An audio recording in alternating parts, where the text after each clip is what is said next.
Hello everyone, সকলকে স্বাগত জানাচ্ছি ট্রামেসের আরেকটি টিউটোরিয়ালে। আজকের ভিডিওতে আমরা দেখব ট্রামেসের আমাদের রেন্ট এ কার মডেলে আমরা কি করে একটা বুকিং নিতে পারি এবং বুকিং নেওয়ার সাথে আমাদের আনুষঙ্গিক আরও যে বিষয়গুলো থাকে সেই সম্পূর্ণ বিষয়টা আমরা আজকে দেখব। তাহলে আমরা আমাদের বাঁদিকের মেনু বার থেকে নিচের দিকে বুকিং পাবো। এখান থেকে আমরা বুকিং তৈরি করব, অথবা আমরা ড্যাশবোর্ডের নিচের দিকে নেমে এসে দেখেন বুকিং ক্যালেন্ডার, এখান থেকেও আমি বুকিং যুক্ত করতে পারবো। তো এখানে আর ক্যালেন্ডারে আমি দেখতে পারবো যে আমার কবে কোন গাড়িটা বুক করা আছে। এটা এখান থেকে আমি ডিটেলসও দেখতে পারবো নিচের দিকে আসলে। তো আমি এখান থেকে একটা বুক করে দেখেন, নতুন বুকিংয়ে গেলাম। বুকিংয়ের তারিখ, উনি আজকে বুক করতেছেন।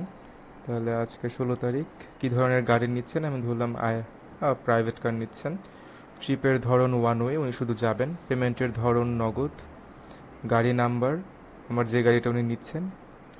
Pick up point Dhaka, drop point Khulna, এবং এই যাত্রাটা কবে শুরু হবে আমি ধরলাম যে এটা আগামীকাল 17 তারিখ শুরু হবে এবং এটা 18 তারিখে শেষ হবে। মোট ভাড়া 20,000। কাস্টমার আমাকে অ্যাডভান্স দিয়েছে 5,000।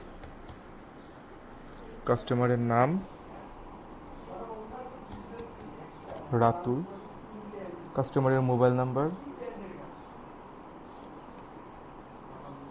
কোনো মন্তব্য থাকলে মন্তব্য, এবং এটাকে আমি কনফার্ম বুকিংটা কনফার্ম হয়েছে সেটা হিসেবে বুকিং করলাম। এবার আমি এই যে রাতুল, যাকে আমি বুক করলাম এখান থেকে, এই বুকিংটাকে আমি একটা স্লিপ তাকে বুকিং কনফার্মেশনের জন্য এখান থেকে একটা প্রিন্ট করে একটা স্লিপ আমি তাকে দিব। তো এটার জন্য আমি এখান থেকে প্রিন্ট অপশনে যাব।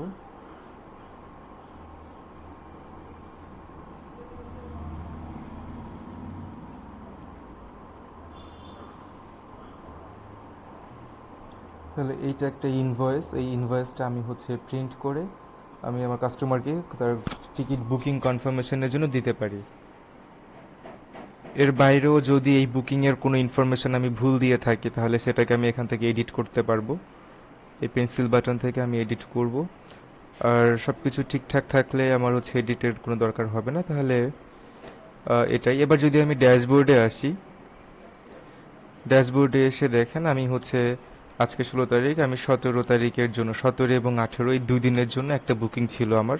আমি যদি এটা ডিটেলসে যাই, ক্লিক করলে নিচের দিকে আসলে দেখতে পারবো এটা কাস্টমারের নাম রাতুল, কাস্টমারের মোবাইল নাম্বার এখানে দেখা যাচ্ছে। মোট ভাড়া 20,000 টাকা এবং এটা বুকড। তাহলে আজকে এতটুকুই। ধন্যবাদ সবাইকে।